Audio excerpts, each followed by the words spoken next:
एक गाड़ी आती है, एक गाड़ी आती है, लाल बैक लाइट्स लगती है। कोई तो उतरता है और उस बंगले में घुस जाता है। कोई तो उतरता है, उस बंगलों में घुस जाता है, लाइट जलती है।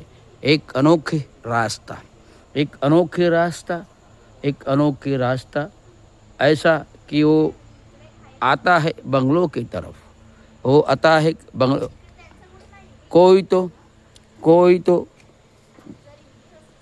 कोई तो अचानक गेट खुलवा देता है, कोई तो अचानक गेट खुलवा देता है, बंगले की तरफ बढ़ते रहता, बंगले की तरफ बढ़ते रहता है, बंगले की तरफ बढ़ते रहता है। सामने की बंगले में एक लाइट लगती है, लाइट जलती है और बंगले की तरफ आते हुए वो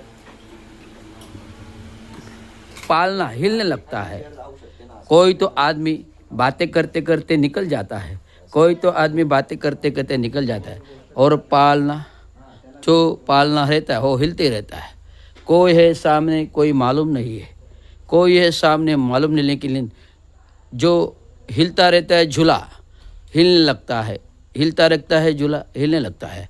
ऐसा है एक अनोखी रास्ता, ऐसे है एक अनोखी दास्ता, यही है कथा अनोखी रास्ता। ऐसी एक अनोखी दास्ता, ऐसी कथा है एक अनोखी रास्ता।